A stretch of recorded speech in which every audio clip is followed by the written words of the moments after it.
وبما أني قادري أقول أدرك عبدك جيلاني أدرك عبدك جيلاني. السلام علیکم ورحمۃ اللہ وبرکاتہ. الحمد للہ الحنان المنان والصلاة والسلام الأتمان الأكملان على سید الانس والجان عالم ما يكون وما كان وعلى آله وأصحابه والذين اتبعوهم بإحسان. ثم بعد فأعوذ بالله من الشيطان الرجيم. بسم الله الرحمن الرحيم. فاذکرونی اذکرکم. آمنت باللہ. صدق اللہ العلی العظیم. درود پاک پیش کر لیجئے. اللہم صلی علی سیدنا و شفیعنا و حبیبنا و مولانا محمد وعلی آلہ و اصحابہ دائما ابدا. اللہ رب العزت نے قرآن پاک میں ارشاد فرمایا تم میرا ذکر کرو میں تمہارا ذکر کروں گا. یہ جملہ شرط و جزا کے درجے میں ہے اور اس کا مطلب یہ ہے کہ اگر تم نے میرا ذکر کیا تو میں تمہارا ذکر کروں گا، اور یہ اللہ رب العزت کا وعدہ ہے. اس کا مطلب یہ ہوا کہ اگر بندوں نے اللہ رب العزت کا ذکر کیا تو اللہ کا وعدہ ہے کہ وہ اپنے بندوں کا ذکر کرے گا. ایسا نہیں ہو سکتا کہ کوئی بندہ اپنے رب کا ذکر کرے اور اللہ رب العزت اسے بھلا دے. آج ہم لوگ عرس تاج الشریعہ میں حاضر ہوئے ہیں. حضور تاج الشریعہ علیہ الرحمت والرضوان کی شخصیت اتنی گوناگون صفات اور جہاد کی حامل ہے کہ جس جہت سے بھی گفتگو کی جائے طویل سے طویل گفتگو ہو سکتی ہے، وقت ختم ہو سکتا ہے. حضور تاج الشریعہ علیہ الرحمہ کی ہمہ جہاد شخصیت اور ان کی ان کے گوناگون کمالات کا سلسلہ ختم ہونے کا نہیں. میں اس جہت سے آج تھوڑی دیر گفتگو کرنے کی کوشش کرتا ہوں کہ حضور تاج الشریعہ علیہ الرحمۃ والرضوان وہ عظیم شخصیت ہے کہ جنہوں نے اپنی زندگی اللہ اور رسول کے ذکر میں لگا دی، اور نتیجے میں اللہ تبارک و تعالی نے اپنی مخلوقات کی ایک بہت بڑی تعداد حضور تاج الشریعہ کے ذکر پہ لگا دی. جی ماشاءاللہ. دنیا میں اس زمانے میں پیروں کی کمی نہیں ہے، مرشدوں کی کمی نہیں ہے، مشائخ کی کمی نہیں ہے، اور پیری مریدی کا سلسلہ اتنا زبردست ہے کہ پیروں کو وقت نہیں ملتا کہ وہ علمی کام کر سکیں، تصنیفی کام کر سکیں. مگر ایسے عالم میں ہم دیکھتے ہیں کہ حضور تاج الشریعہ علیہ الرحمۃ والرضوان اس کے باوجود کہ اپنے زمانے کے سب سے بڑے پیر اور مرشد تھے کہ جب مجمع ان کے ارادت میں داخل ہونے کا خواہاں ہوتا اور حضور تاج الشریعہ بیعت فرماتے تو نظر رکتی نہ تھی کہاں تک بڑی تعداد ہے کہ جو حضور تاج الشریعہ کے دامن سے وابستہ ہونا چاہتی ہے. جی گویا اس زمانے میں حضور تاج الشریعہ علیہ رحمت و رضوان کے مریدین کا شمار کرنا ایک بہت بڑا مشکل کام ہے، متعذر ہونے کے درجے میں. لیکن اس کے باوجود حضور تاج الشریعہ علیہ رحمت و رضوان کے کمالات کا کیا کہنا کہ ہمہ وقت علمی مصروفیات رکھتے تھے اور اپنا سارا وقت اللہ اور رسول کے ذکر میں گزارتے. شرعی مسائل بیان کرنا، فتویٰ دینا، لوگوں کے غلط کاموں پر نکیر کرنا، رشد و ہدایت کا سلسلہ جاری کرنا، غلط کاموں پر گرفت کرنا، صحیح کاموں کی ہدایت دینا، تحریر کے ذریعے، تقریر کے ذریعے، کتابت کے ذریعے، گویا کہ جتنے بھی ذرائع ہو سکتے ہیں حضور تاج الشریعہ علیہ رحمت و رضوان نے قوم کی رشد و ہدایت کے لیے سارے ذریعے استعمال کیے. اب بتائیے فاذکرونی اذکرکم میں فاذکرونی کا کون سا حصہ باقی رہ گیا جسے حضور تاج الشریعہ نے چھوڑا؟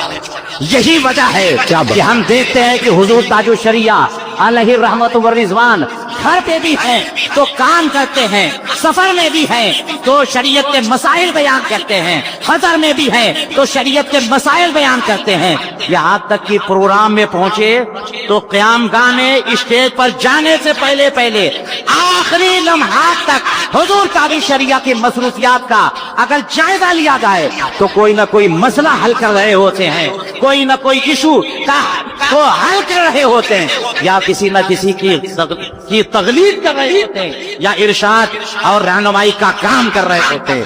یہ عالم تھا۔ اس وجہ سے ہوا کیا کہ اللہ تعالی نے دنیا کے لوگوں کو حضور تاج الشریعہ کے ذکر پہ لگا دیا۔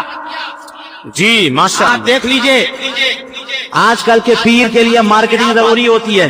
جی مارکیٹنگ کے بغیر پیر نہیں چلتے، پورا ماحول بنانا پڑتا ہے، نعرے والوں کی سیٹنگ کرنی پڑتی ہے، پوسٹر کیسے بنے گا اس کی تیاری کرنی پڑتی ہے، ڈیزائنر سیٹ کرنے پڑتے ہیں، مجمع کہاں سے آئے گا اس کا انتظام کرنا پڑتا ہے، بہترین نظام چلا کر کے پروگرام طے کرنا پڑتا ہے۔ مگر بتائیے حضور تاج الشریعہ کے پوسٹر کا ڈیزائنر کون تھا؟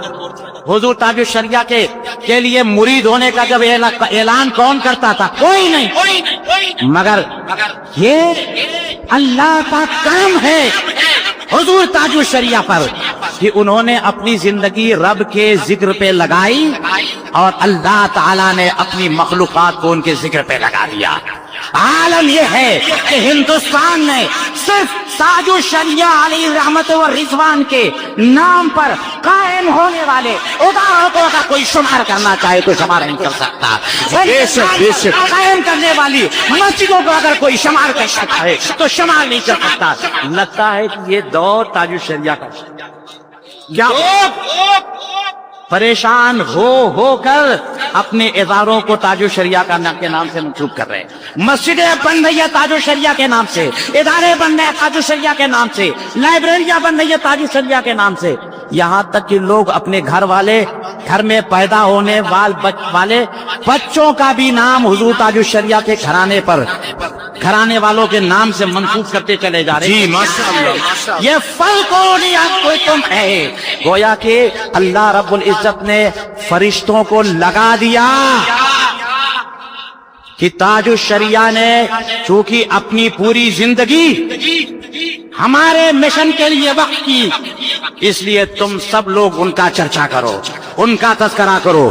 برادران اسلام، فقہی اصطلاح ایک بڑی اہم ہے جس کو علماء کی زبان سے آپ سنتے ہوں گے۔ علماء کہتے ہیں اعلم علماء البلد، اور یہ اصطلاح بڑی استعمال ہوتی ہے، کہیں مسائل پھنستے ہیں تو عالم و علماء البلد کا مسئلہ آتا ہے۔ فرمایا کہ جہاں پر سلطان اسلام نہ ہو وہاں عالم و علماء البلد ہی سلطان اسلام ہوتا ہے۔ لیکن عالم و علماء البلد کا لٹرل میننگ کیا ہے کہ جتنے یعنی شہر میں رہنے والے جتنے بھی علماء ہیں ان علماء میں سب سے بڑا عالم دین جو ہو۔ جی میں یہ پوچھتا ہوں کہ کون سا پیرامیٹر ہے جس سے پتا چلے کہ کس کا علم زیادہ ہے؟ کون سا پیمانہ ہے؟ کیسے اندازہ لگے گا کہ فلاں عالم کا علم سب سے بڑا، سب سے زیادہ ہے، فلاں عالم دین سب سے بڑا عالم ہے؟ کیسے؟ ذرا دکھائیے ہمیں، کوئی پیرامیٹر دکھائیے، کوئی تھرمامیٹر لائیے، کوئی پیمانہ لائیے جس سے پتا چلے کہ فلاں عالم دین سب سے بڑا عالم دین ہے۔ کوئی پیمانہ آپ دکھا نہیں سکتے۔ علماء فرماتے ہیں بات اصل میں یہ ہے کہ کسی شہر میں دینی مسائل کے لیے سارے کے سارے لوگ جس عالم دین کی طرف رجوع کرتے ہوں وہی عالم علماء ہے۔ کیا بات ہے۔ جس عالم دین کے بتائے ہوئے مسئلے پر لوگ لا کے بند کرتے اعتماد کرتے ہوں وہی عالم علماء ہے۔ جی اب اس لحاظ سے دیکھ لیجئے عالم علماء بلد کا معنی صرف بریلی کی سطح پر نہیں، پورے ہندوستان کی سطح پر اگر تجزیہ کیا جائے تو خدا کی قسم کس اعتبار سے تاج الشریعہ کے چھوڑ کر ان کے علاوہ کوئی ان کی موجودگی میں کوئی عالم علماء بلد ہو۔ کیوں؟ اس لیے کہ حضور تاج الشریعہ علیہ الرحمہ کے بتائے ہوئے مسئلے پر لوگ آنکھیں بند کر کے اعتماد کرتے تھے اور کرتے ہیں اور کرتے رہیں گے۔ اس اعتماد کے عالم کے معاملے میں حضور تاج الشریعہ کا کوئی بدل نہیں ہے. آپ لوگ سمجھتے ہوں گے عوامی سطح پر ایک اصطلاح اور چلتی ہے, وہ یہ ہے کہ بریلی شریف کا فتویٰ کیا ہے.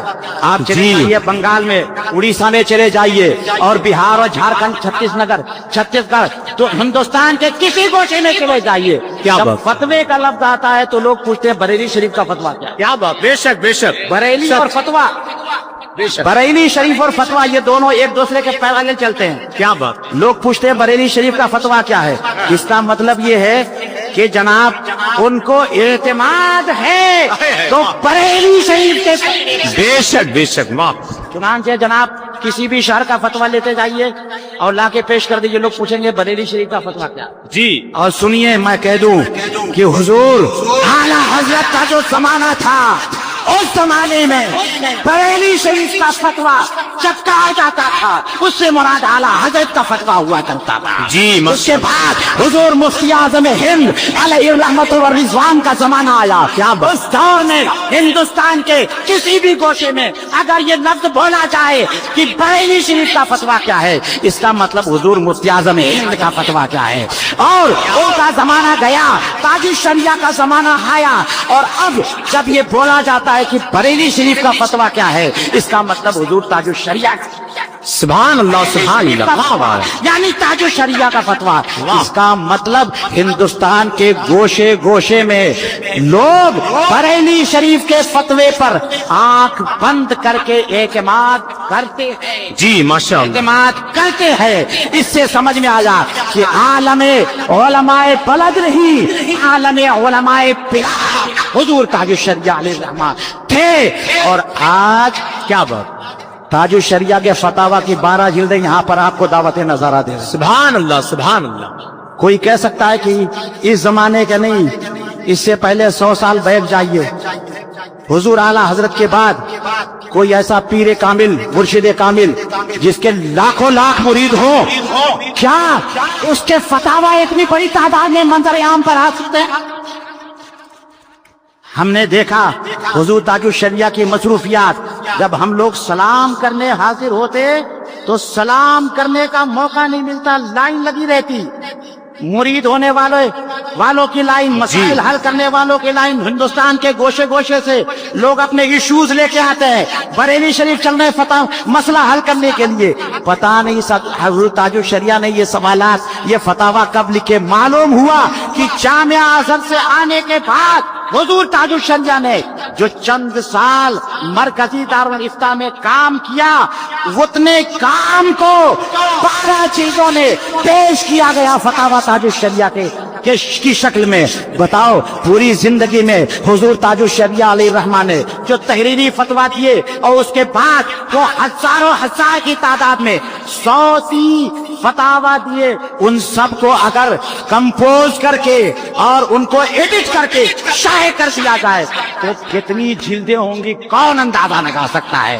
پتا چلا کہ زبان کے اعتبار سے, بیان کے اعتبار سے, تصنیف و تالیف کے اعتبار سے, فتاویٰ کے اعتبار, ہر اعتبار سے اگر عالم علماء بلد کوئی ہے تو حضور تاج الشریعہ. سبحان اللہ, بے شک بے شک. آخری بات میں آپ کے سامنے عرض کرتا ہوں, 2008 میں جب میں امریکہ سے واپس آیا تو حضور تاج الشریعہ سے ملاقات ہوئی.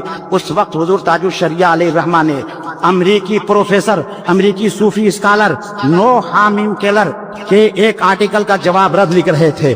نوہام کیلر یہ وہ گمراہ اسکالر ہے جس نے دیوبندیوں اور وہابیوں کی کفریہ عبارتوں پر پردہ ڈالنے کے لیے ایک آرٹیکل لکھا, اور گویا کہ اپنے تحقیقی ریسرچ ورک کے طور پر اس کو انٹروڈیوس کیا کہ گویا کہ دیوبندیوں سے اب کفر اٹھا دیا گیا.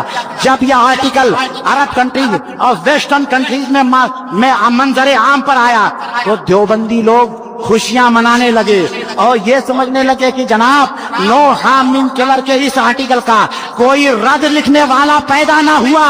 اور جب وہ آرٹیکل جہاں بریلی شریف پہنچا, حالانکہ اس سے پہلے امریکہ میں انٹروڈیوس ہوا, ویسٹرن کنٹریز میں انٹروڈیوس ہوا, یورپ میں انٹروڈیوس ہوا, مگر کوئی جواب منظر عام پر نہیں آیا. جب وہ آرٹیکل بریلی شریف آیا تو حضور تاج الشریعہ علیہ رحمت و رضوان نے اس کا جواب لکھا. سبحان اللہ, جو اوریجنل جواب ہے وہ انگلش میں آرٹیکل تھا, انگلش میں جواب, کیا بات ہے, سبحان اللہ سبحان اللہ. اور وہ زبان حضور تاج الشریعہ کی تھی. کیا بات ہے, سبحان اللہ. زبان حضور تاج الشریعہ کی تھی. ماشاء اللہ. اور میں اس وقت آیا تو حضور تاج الشریعہ علیہ رحمت و رضوان نے وہ فتویٰ اپنا آرٹیکل جو رد والا تھا اس فقیر کو دیا اور کہا ایک نظر آپ ڈالیے. سبحان اللہ. اس کام میں جب وہ کام شروع ہوا, شروع ہونے سے لے کر آخری وقت تک, جب تک کہ وہ منظر عام پر پیش نہ کر دیا گیا, میں اس آرٹیکل کا حصہ تھا. ہاں, انگلش والا ورژن وہ حضور تاج الشریعہ کے اپنے الفاظ ہے, ان کا اپنا فتویٰ ہے, مگر کرم دیکھیے کہ حضور تاج الشریعہ علیہ الرحمن نے وہ فتویٰ میرے نام سے نیٹ پہ ڈلوایا. اچھا آج بھی اگر جی, نیٹ پر آپ وہ تلاش کریں نو حامین کلر کا آرٹیکل کا جواب, وہ میرے نام سے ملے گا, ایک لفظ بھی میرا نہیں ہے, وہ پورا آرٹیکل حضور تاج الشریعہ کا ہے. ہاں, اس کی تصحیح اردو زبان میں اس فقیر نے پیش کی تھی. اس کی تصحیح کرتے اس کا خلاصہ میں نے پیش کیا تو پتا چلا کہ جس آرٹیکل کو اور جس تحقیقی کام یا ریسرچ ورک کو لاجواب مانا جا رہا تھا, حضور تاج الشریعہ علیہ الرحمن نے اس کے پرخشے اڑا دیے, اس کی دھچیاں اڑا دی, اور ایک ایک جملے پر اور ایک ایک اقتباس پر ایسی گرفت فرمائی کہ کوئی اس کے بعد جواب نہ دے سکا. پتا کیا چلا, اللہ تبارک و تعالی نے حضور تاج الشریعہ علیہ الرحمہ کو اسی لیے پیدا کیا کہ ان کے زمانے میں دنیا میں کہیں سے بھی فتنے پیدا ہوں, ایک شخصیت ہے اس کا جواب دیکھی. آج کل تو لوگ اپنے شہر کے فتنوں کا جواب دے دے یہی کافی ہے, اپنے اسٹیٹ کے فتنوں کا جواب دے دے یہی کافی ہے, اپنے ملک میں پیدا ہونے والے فتنوں کو جواب دے دے اور ان کو سمٹا دے یہی ان کے لیے کافی ہے. مگر حضور تاج الشریعہ علیہ رحمت و رضوان کی بارگاہ میں فتنے صرف بریلی اور یو پی کے نہیں, ہندوستان کے گوشے گوشے سے آنے والے فتنوں کی بات نہیں. اگر امریکہ میں بھی کوئی فتنہ برپا ہو رہا ہے, یورپ میں کوئی فتنہ برپا ہو رہا ہے, افریقہ میں کوئی فتنہ برپا ہو رہا ہے, جواب دینے کے لیے, تحقیقی جواب دینے کے لیے کوئی اگر اویلیبل نہیں ہے تو حضور تاج الشریعہ اسے ویلکم کرتے ہیں. آؤ, اگر تم جواب نہیں دے سکتے تو یہ فقیرہ. کیا بات ہے, جواب انگریزی میں دینا ہو تو بہت اچھا حضرت, بہت اچھا حضرت. عربی میں دینا ہو تو عربی میں حاضر ہے, اردو میں دینا ہو تو اردو میں حاضر ہے, نثر میں دینا ہو تو نثر میں, اور نثر میں دینا ہو تو نثر میں حاضر ہے. محققین کی کمی نہیں ہے جناب اس زمانے میں, لیکن اگر کوئی عربی میں ماہر ہے تو انگریزی میں گنگ ہو جاتا, اگر اردو میں ایکسپرٹ ہے تو عربی میں خاموش, اور اگر اردو میں ماہر ہے تو انگلش میں گونگا. مگر ایک شخصیت ہے حضور تاج الشریعہ علیہ الرحمہ کی جو علمی اور تحقیقی ہونے کے باوجود دنیا کی انٹرنیشنل لینگویجز میں بھی ہر طرح کا کام کرنے کا سلیقہ رکھتی ہے, اور انہوں نے کام کر کے دنیا والوں کو دکھایا کہ فتنے کی سرکوبی کے لیے جس لینگویج میں ضرورت پڑے گی ہم اس کا جواب دیں گے. اللہ رب العزت حضور تاج الشریعہ علیہ رحمت و رضوان کی مرقد اطہر پر رحمت و انوار کی بارش فرمائے. وآخر دعوانا ان الحمد للہ رب العالمین. السلام علیکم ورحمت اللہ وبرکاتہ.